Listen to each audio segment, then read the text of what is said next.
For us, it's a daily thing. It's every day, right? This is Mammoth Daily. We're going to take you inside the locker room with Mike Folta. We want this show to be about the fans, and we want this show to be driven by our Utah Mammoth community. And Adrian Denny. Fans can submit what they want to hear us talk about, what they want to hear Utah weigh in on. It's all going to be here. Here's Mike and AD with you.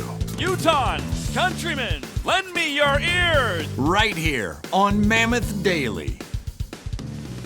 Hey everybody, how you doing? Adrian Denny with you on your Thursday here on Mammoth Daily. Matt McConnell and Mike Folta just moments away in Mike's morning after talking about last night's game in Toronto that was 2-2 in the third period. Leafs take it 5-3. They got an empty netter. Dylan Guenther got one late for Utah. So where did this one get away? First of all, playing a really good Toronto team. They've now won 5 of 6. They're 7-2-1 at home. They have 4 players who average more than a point a game. And Austin Matthews, their captain, is pretty close to it too. They got 4 goals from that group on Wednesday night. They did everything they do well. Gave up the first goal for the 7th straight game, but came from behind, had a big third period. They lead the NHL in that. They lead the NHL in comeback wins. And Toronto, good team, playing them on a back-to-back. I'd say low percentage situation for an NHL team to go 2-0 on the Buffalo to Toronto jaunt, with Toronto being the second half of the back-to-back. But that doesn't mean Utah didn't have their chances to take their NHL leading 10th win. Where did it get away? What happened? What went wrong?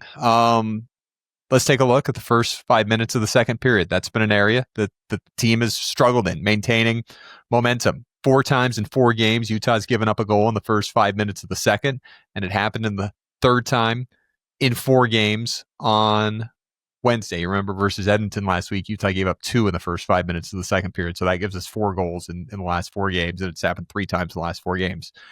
That's an issue.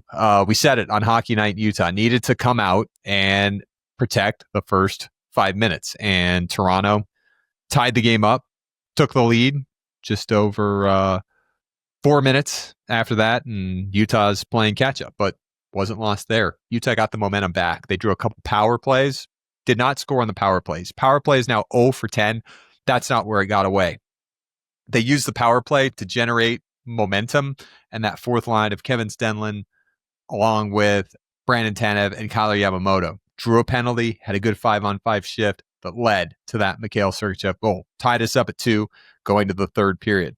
Utah in the third period, in a win a period, win a game situation, been really good at that. Had won 3 straight games, tied going to the third period. 3-1 this year when going to the third period, tied. Only loss was in Colorado on opening night. So now 3-2 when tied going to the third, but losing to a tough Toronto team, a Toronto team that came in ticked off at how they won the game on Monday night against Pittsburgh, had to score 4 goals in just over 10 minutes to erase the 3-0 deficit, did it in the third period.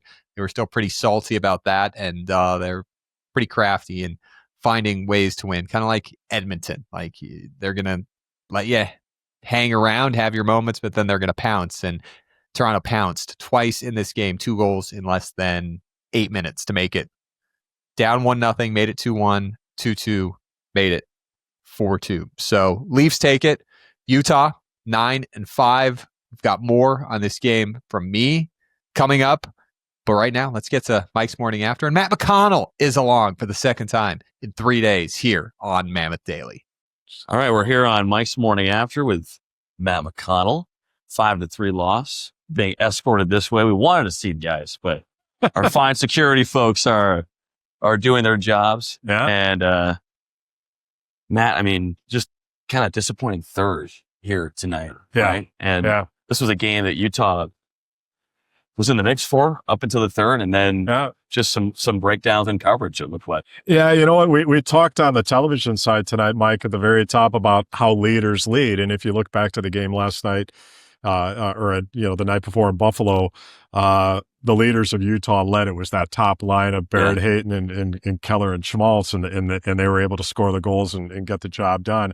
I thought the leaders tonight were on the opposition. It was Tavares, it was Nyes, it was Matthews, and they got the goals to lead Toronto. But something's going on in the second period. There's strong firsts, strong thirds typically.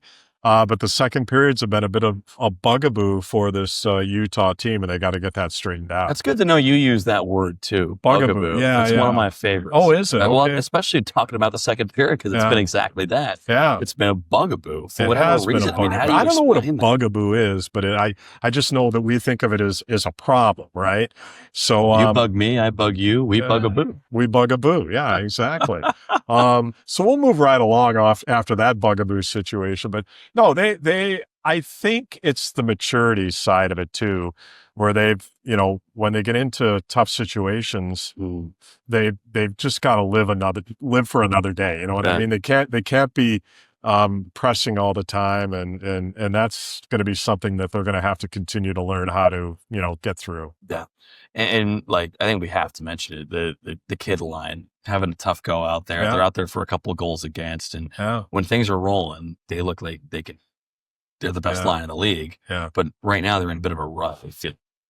They are in a bit of a rut. They got the late goal from Dylan Gunther, and I'm wondering if that's going to help get them through this rut. But head coach Andre Tourigny, he talks about, it's going. You got to go through it to get better, right? Mm-hmm. And so if I go back to a few years ago in Arizona, where Barrett Hayton's line kind of went through it. They kind of went through what's going on right now with Logan Cooley's line. So it doesn't happen overnight. It takes a few years.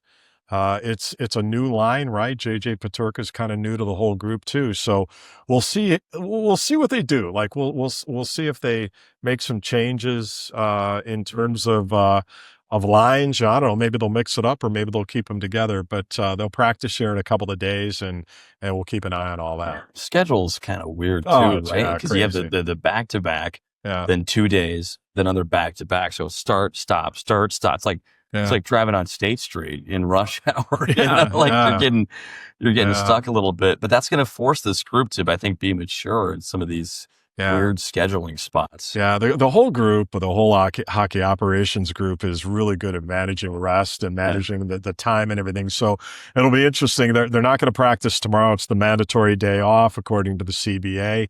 And then they're going to practice here on Friday, and then we're going to go to Montreal. So, I'm sure it'll be a spirited practice. They'll try to get it turned around and try to just even everything out. There's some peaks and valleys. They gotta level the road, if you will. Hey, anything else fun you guys talked about on the TV side? Well, we talked about Joe Bowen. He's the longtime voice of the Toronto Maple Leafs. Talked about him retiring at the end of the year. 44 years, I think. Is it crazy? Right. Yeah. Yeah. So, but we're excited for Joe, and, excited to see how they do against a really good Canadiens team. Saturday night in Montreal. Are you kidding me? Hockey night in Canada, north of the border. Mammoth plus, Utah 16 KSL. There you go. Right. So it'll be a lot. I think, we'll look for a bounce back in Montreal. And we will bounce back to Mammoth Daily and to Adrian rolling on here on the Thursday show. Yeah. Thursday Experts show. All right, Adrian. Mike and Matt's morning after. Talking about that kid line, and we had several people weigh in after Wednesday's podcast and say they don't like us calling Logan Cooley, he's 21, Dylan Gunther's 22, JJ Peterka's 23, don't like us calling him the kid line. I get it. It's a nickname. Nicknames are nicknames. Doesn't have to stick, doesn't have to stay forever. But right now, I think you can look at it as a kid line. And the good news is we have seen them at the best. And entering Sunday's game, they were tied with Utah's other top line of Clayton Keller, Barrett Hayton, and Nick Schmaltz for the top line in the NHL. Both had 8 5-on-5 goals, most of any other line. So we've seen them at their best. Great road trip. But now we've had 3 games where they haven't generated much. And yesterday started off great with 3 early shots in the first 7 minutes of the game, 4 shot attempts, but then they were on the ice for 2 big goals against. 2 of the first 3 goals against that the Maple Leafs scored, as Toronto did a good job of getting the puck behind the net and finding the open guy. But so the kid line has struggled. I don't think we'll see lines changed. I think Utah knows what they have here, knows how well Hayton, Schmaltz, Keller play together, Peterka, Cooley, Gunther. It's a work in progress. We said it would be. And again, they came together pretty quick. Now they've had a couple games where they haven't been able to generate those 2, 3, 4 goals a game that they were getting, right, on that trip. Tampa Bay was suffocating. Buffalo was emotional. The return for JJ Peterka. And Toronto's Toronto. Toronto's a heavy team. They're the second heaviest team in the NHL in terms of weight. And they lay down the second most hits. Not necessarily what we saw on Wednesday, but they're a team that struggles defensively, but they're kind of heavy. And not sure if that affected that line, but I think we'll see him stay together, and I think we'll see him bounce back in a big way, 3 games in a row without a point after we saw them both enter that game on Sunday with scoring streaks of at least 4 games or more. So, you talk about performance. Okay, so there's a matchup. There's the human being element of it. Pretty big week for Logan Cooley getting that 8-year contract, and he has done nothing but interview after interview after interview. You can imagine if that's taken its toll. That's life, that's business, but there's a human element of this. JJ Peterka going back to Buffalo, the build up to that, and Dylan Gunther's going to have 3 games every once in a while where he just doesn't score, but I think the body of work is there. Not a cause for concern at all.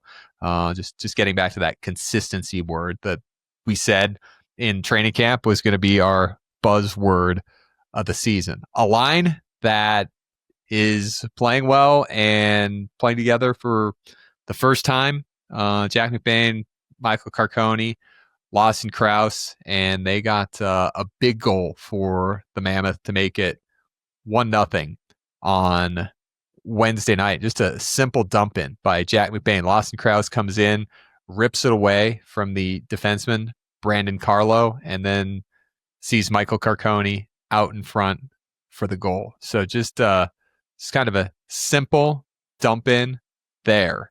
And Utah chased it down, did it on the same thing on the goal scored by Sergachev. We'll get to that coming up. But Jack McBain in the faceoff dot wins 8-10 Wednesday. He's won 15 of the last 17. Michael Carcone getting the goal right there. He's got 3 goals in 14 games. That's on pace for about 17, 18 goals. And he said at the end of last year, he's a 20-goal scorer in the NHL, and he wants to get back there. And Lawson Krause, 2 assists in 3 games. Nice line from that third line. Nice game from that third line of Lawson Krause, Michael Carcone, Jack McBain. And it's just another piece that's valuable to this Utah team, and they've been producing. We heard from Andre Tourigny on them after the game. They work hard. They put puck deep. They get on the forecheck. They put pucks at the net. They're a really good identity line for us to do a great job. So they had some good stuff happening, and it's good to see him produce and get rewarded offensively, because they have been outchancing the opposition and taking it to them 5-on-5. More good stuff from that game. 19 shots allowed. Second straight game Utah allows shots in the teens. Like, not very much is getting generated as a whole. 7th time this year Utah's allowed 23 shots or less, which is most in the National Hockey League. Just the second road loss in 6 games. And this team has been playing a pretty road heavy schedule, obviously, with 9 of 14 on the road. It'll be 11 of 16 by the time that we are done with the weekend. So that kind of unpacks this one. Giving you my thoughts. You've heard from Matt McConnell and Mike Folta with their thoughts. Let's hear from head coach Andre Tourigny after that game. The effort was not the problem. Like I said, we could not make a play. We could not execute. Our puck touch was no good, and on their side, they did what they had to do. They worked, but I think it was extremely tough for us to connect a few plays in a row. So there he is, head coach Andre Tourigny. Execution there, right? Wasn't heart, wasn't effort, wasn't will. Execution on a back-to-back, and sometimes things upstairs just, they're the first to go when you're tired, fatigue sets in. Again, there's variables that come into play when you don't win a game. Schedule, matchup, execution. we don't usually get to effort with this team. Effort's when you lose a game 7-0. I mean, we could look back at last year when the wheels fell off in Edmonton and when the wheels fell off in Tampa Bay. It happened twice the entire year.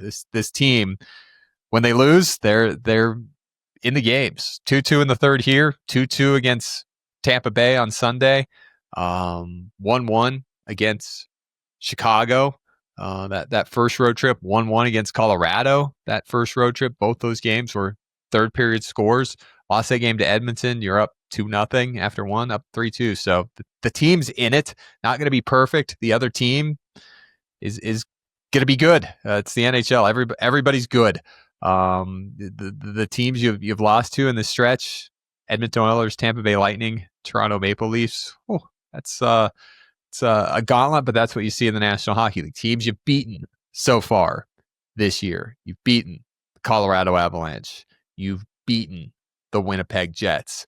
St. Louis and Minnesota, we thought they were going to be good. They're struggling right now, but Utah took advantage of it, and they beat non-playoff teams from last year: San Jose, Nashville, Calgary, Boston, and St. Louis, Minnesota, as we said, Buffalo last night, who was a team that was playing some pretty good hockey as well. One good thing that happened in the game as we go down the list and unpack this one. How about first professional point for Dmitri Simashev in this game? And just another simple play. Kevin Stenlund dumping the puck in. Utah was able to ultimately retrieve it. Once again, second straight goal that they manufactured off of a dump in. Stenlund and Tanev going to town down low in that left wing corner, able to push it to Simashev, who gets it to Sergachev, and Sergey buries it first professional point for Dmitri Simashev there. Mikhail Sergachev now has 3 goals, 8 assists, 11 points in his last 8 games. Utah defensemen have factored in on 7 of the 8 goals that Utah has scored over the last 4 games. So they've been a big part of everything that's gone on for Utah. Let's hear from Mikhail Sergachev on Dmitri Simashev right there at his first pro point. Obviously, they turn it over. He picks it up. He's in the right spot, finds me, and I see that there's like 2 or 3 guys skating by the goalie, and I just send one along the ice, and it goes in. Yeah, I'm happy for Seymour, and he's great. He's a great player. He's going to have a lot more points coming in, but yeah, we try to focus on the win here. Yeah, I think Dmitri Simashev would say the same thing, but Utah Falls, again, second road loss in the last 6, 9-5 on the year, but man, not allowing much. Haven't allowed a first period goal in 4 straight road games. A lot of good. The first 5 minutes of the second period, a concern. Power play out 0 for the last 10. Like another power play goal or 2, but power play was really good on Tuesday in Buffalo. Drew 2 chances, had 6 power play goals. So that's what we have on this one from Toronto on Wednesday night. Adrian Denny with you. We'll get to Dominic Moore in our Thursday expert series coming up, and then a little snippet of Logan Cooley. Can never get enough Logan Cooley.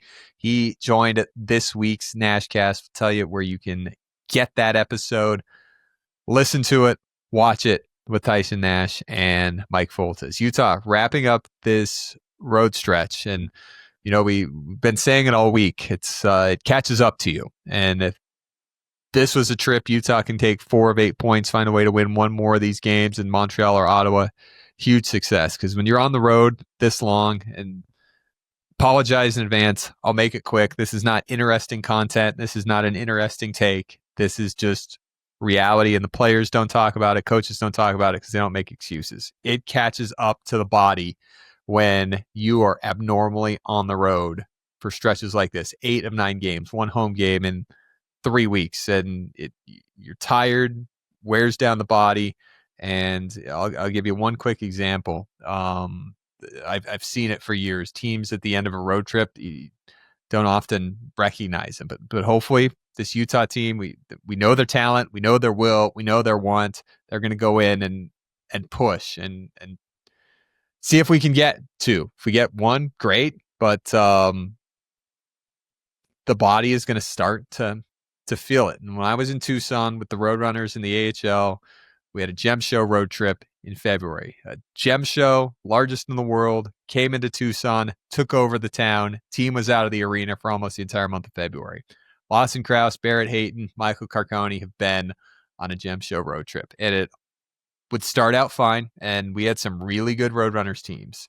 And sometimes we'd win the first 3 games and look, okay, we're going 7-0 on this trip. And by the time you got to the end of the trip, you were jello and you'd been living out of a suitcase, and it's just not a normal situation to be in. So an example there, but very, very road heavy for Utah here. They get the 2 days off. That's a good thing. And then another back-to-back 2 games that start at 5 p.m. Mountain, 7 p.m. Eastern on the East Coast. So that's another good thing. You're not playing a 7 p.m. and a 4 or 5 p.m., right? 2 straight games at 7 p.m. But having seen it, I can tell when the team's tired, when the mind's going. I saw a little bit of that in the third period on Wednesday in that Edmonton game, and just hope the team just keeps soldiering through and can find a way against some really good teams too coming up in Montreal, best team in the Eastern Conference, and Ottawa. But when we come back, get to our expert series, the Thursday expert with Dominic Moore. Me and Mike Folta going to talk to him about systems right here on Mammoth Daily. Thanks for joining us. Whether you're watching us on YouTube, listening on Apple, Spotify, we appreciate it. If you want to like the podcast, subscribe to it. Never miss an episode. Jordan Schmaltz tomorrow with us on the Friday free-for-all. Nick's big brother. He is a crowd pleaser. You'll really enjoy that. Make sure you don't miss an episode. Like, subscribe, whether it's on YouTube, Apple, Spotify. We love having you along for Mammoth Daily, and we love when the team wins. And the team's done a good deal of that so far at 9-5 on the season. So onward we go. Thursday expert with Dom Moore coming up next right here on Mammoth Daily. Let's hear from the experts. Well, for this conversation, we need an expert. We are talking about systems. We're talking about the Utah Mammoth systems. And quite honestly, from up in the radio booth, there's some kind of haze because Adrian and I can't tell what in the world's going on down there. We just know when the red light is going off. But Dom has his keen eye from the TV booth on all of these things, and he knows what it's like to be a player in these systems as well. And Dom, we heard from Bear early in the year that they made some minor tweaks to the way they play the game, systems, as we call them. Can you maybe touch on your understanding of those minor tweaks, and also just kind of, if you could describe the way that Utah plays compared to other teams across the league for our fans? Yeah, I mean, for some of our fans that are newer to the game, maybe it's worth explaining what we mean by systems in the first place. Right. I think the easiest way to think about it is the formations that the players have on the ice, in terms of, for example, forecheck. When you send players in, let's say the puck gets sent into the offensive zone, you're not just going to send all 5 players to one side. You want to try to send one player in and steer it to a certain side, and then have the other players kind of close in on that side. So there's like a funneling effect where you're trying to cut the ice in half and force the opposition into your so-called trap. So any of these kinds of systems where you deploy a formation in order to, create the outcomes that you want as a team is what we're talking about here. Neutral zone is an area where we often talk about things like 1-2-2 and 2-1-2 and 1-3-1, and that can be confusing for a lot of newer fans. What the heck does that mean? 1-3-1, 2-1-2. All it means is, you've probably heard from soccer, the 4-4-3 or things like that. That means they got 4 players in the front, 4 in the middle, 3 in the back. It's the same in hockey. If you're playing a 1-3-1 neutral zone, it means you have one player farthest from your own net up the ice, trying to steer things, and then you've got a layer of 3 that's creating a wall behind that. And those players are going to be the ones that apply pressure depending on which side of the ice the puck comes up. Now, as you apply pressure, you want to have a safety valve behind, and that's where that last one comes in. He's the safety valve in the back. And depending on what side the puck goes to, those other players will shift. So it's a general formation. And then there's obviously details in terms of how each team reacts to different situations on the ice. In terms of breakouts, we often talk about strong side, weak side, and strong side just simply means the side that the puck is on, and the weak side simply means the opposite side from where the puck is on. And you'll see some teams try to break the puck out more often than not on the strong side. That Florida Panthers are a team that did that. Literally 99 out of 100 breakouts were on the strong side last year. But the strength was that it was predictable. All their players knew where the puck was going. Some teams try a more freewheeling, creative breakout style where they want to let the players read and communicate and find the open space and try to come out with possession. There's different philosophies that coaches and teams have in terms of what's best. And they're always changing based on what teams are having success in that given year. So in terms of adjustments, I think that's something that Utah has tried to do this year, is become more predictable on their breakouts, a little bit more like the Florida Panthers, where everyone knows. And to, just to touch on why they might want to do that, the philosophy is if you just kind of freewheel the breakouts and just try to find the empty space and make passes to come out based on whatever situation is presented, it works a lot. But the ones that break down are usually bigger breakdowns. And if you just go strong side all the time, or maybe you're more predictable on your breakouts, you might not get out as cleanly a lot of times, but the breakdowns aren't as severe. And I think that's partly what Utah wants to avoid, is those scoring chances they give up when they turn a puck over on a breakout and it ends up in the back of their net. If you go to the strong side and it doesn't get out, but you still have 5 players connected in that picture, the chances of bad things happening are very slim, because you still have 5 players surrounding the puck, and it's not like everybody's scattered all over the zone on a turnover. So, we'll see how that continues to evolve. And there's also, adjustments that teams and coaches will need to make throughout the year. To see what's working, what's not. A good example is last year on the penalty kill. The team used, a flush down system on the penalty kill, and they adjusted to a diamond. And the diamond formation, where they stayed in all the shooting lanes, didn't try to cut the ice in half, ended up working way better for the team throughout the rest of the season. Their penalty kill numbers and analytics were way up after they made that adjustment. So we'll stay tuned and keep an eye on that for all of you as the season unfolds. What's it like for a player like JJ Peterka, who's a star on another team and gets traded to a team like Utah? And Andre Tourigny's referenced, we play a lot different than Buffalo does. And JJ said it was hard. It was a hard training camp, but what's it like going to a new team and picking up a new system and new ways of doing things on the fly after having so much success in another spot? Yeah, the toughest thing, AD, is getting to the point where you don't have to think, because hockey is the fastest sport on earth, and if you think, it's too late. So you have to be able to get your understanding of the systems and the way the team plays to a point where it's so ingrained that you just read and react in the moment, and you're able to make all your reads quickly.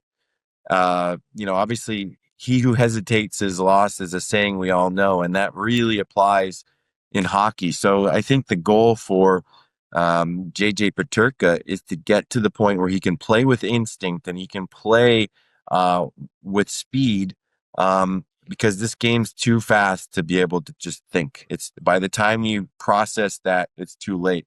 And that's the biggest challenge for new players learning new systems, is if they get too stuck in the systems and thinking about where they need to be in this given moment, they can't play the game. And I think Andre's done a really good job of communicating well, fostering the right understanding, but also allowing players to be hockey players.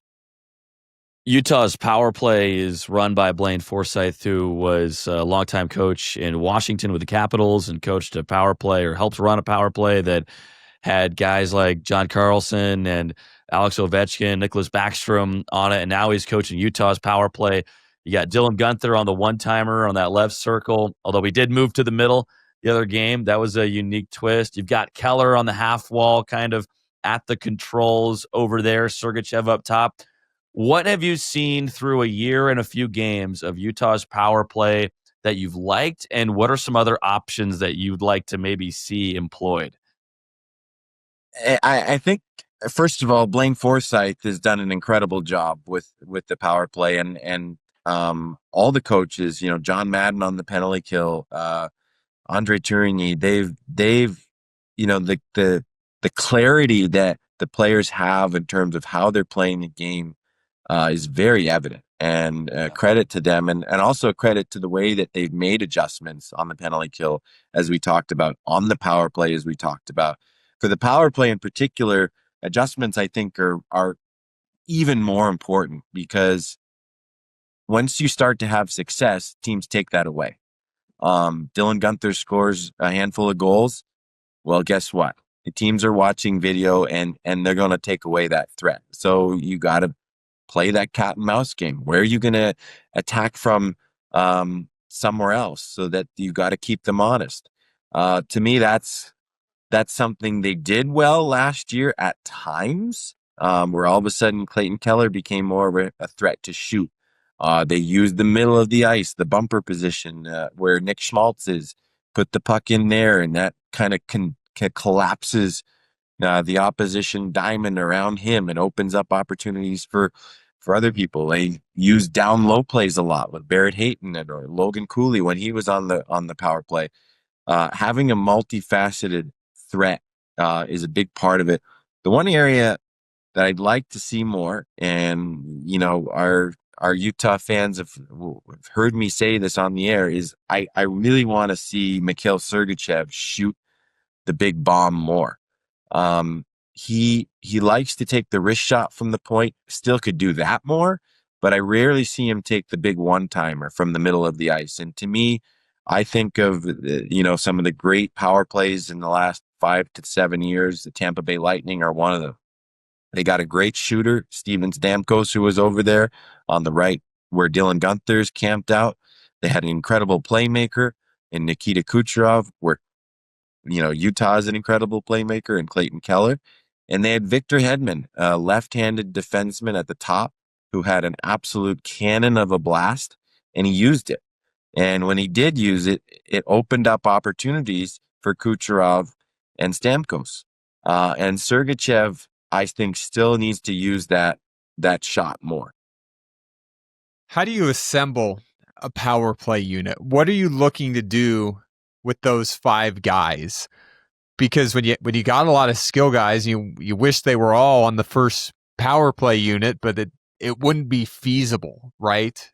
So what are you looking to do to assemble that power play unit? And when you've got a player like JJ Peterka, who started the year on a second power play unit, what are you looking for in terms of, okay, he's having a lot of success, but he's on that second unit.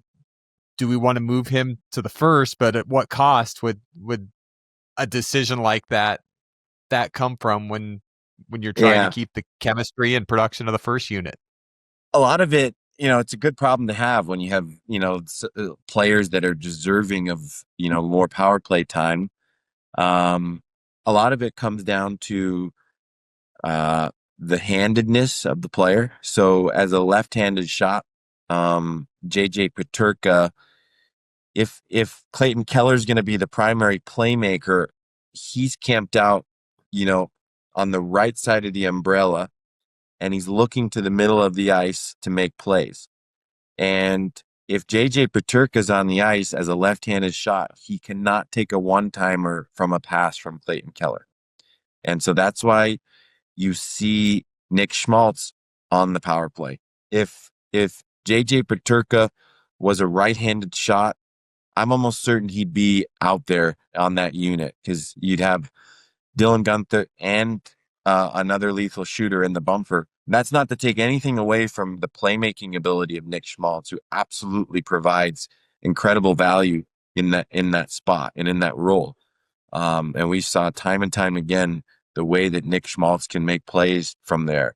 But a lot of it comes down to the handedness of the player. And, obviously Dylan Guenther, with that elite trigger that he has, he's camped out as a right-handed shot, just waiting for passes from that other side of the ice. And we'll see how it evolves, though. It could change. Dom, would love to go all night with you here about systems, talking about the forecheck, where do you want the F3, all that type of stuff. But we gotta cut you loose here. Thanks for diving into the X's and O's with us on this Thursday Expert Show. Always a pleasure, gentlemen. This is Mammoth Daily. And we'll get to part 4 with Dom coming up next week. We'll talk about team defense. Hope you enjoyed that. He makes everything interesting. He's so smart. He's so good at articulating and answering dumb questions from me and Mike. So appreciate Dom for all his time on our Thursday Expert Series. One thing we didn't want you to miss this week was Logan Cooley on the NashCast. Tyson Nash, Mike Folta does another podcast. It's weekly. Same deal. Apple, Spotify, YouTube, wherever you get your podcasts. Like, subscribe, listen to these guys. They had Logan Cooley on the show this week and talking to him about those NHL leading 8 goals that he scored the first period. All 8, Logan. Do you know this? You're the first NHL player ever where all 8 of your first goals have been in the first period. Is there anything to that? Like, are you hitting the smelling salts before you jump over there?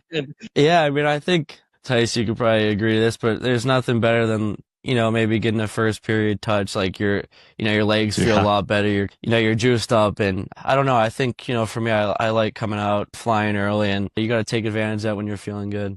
Tyson used to play the first period with a weight jacket on. Can you believe Hey, Gary Bettman doesn't know that yet, but I think I played at like 240. I started wearing it in warm up, and then I'm like, you know what? I'm going to try this for the first period, and I would blow people up with this weight vest on. That is unbelievable. Oh, Foltz, I can't believe you're getting all the dirt out. I didn't know that was a state secret. Oh, yeah. Oh, my God. Awesome. I used to just, smash people, but. So that complete episode on the NashCast, find it and subscribe. Mike and Tyson, great stuff every week with their special guests and a couple Nash crashers on that show. Tune in and see what that all means. Folks, thanks for joining us for this Thursday edition of Mammoth Daily. Back on your Friday free-for-all, our local hockey roundup in the third period. After we talk to Jordan Schmaltz, it takes a look at everything going on in the state of Utah this weekend. We'll have the high school game of the week. We'll preview the colleges, tell you how the Grizzlies and Roadrunners are doing and what they're going to be up to coming up this weekend. So a big Friday, and we'll get you ready for the weekend in Montreal and Ottawa. Thanks for watching. Thanks for listening. As always, you have yourselves a good Thursday, and we'll talk to you coming up on Mammoth Daily.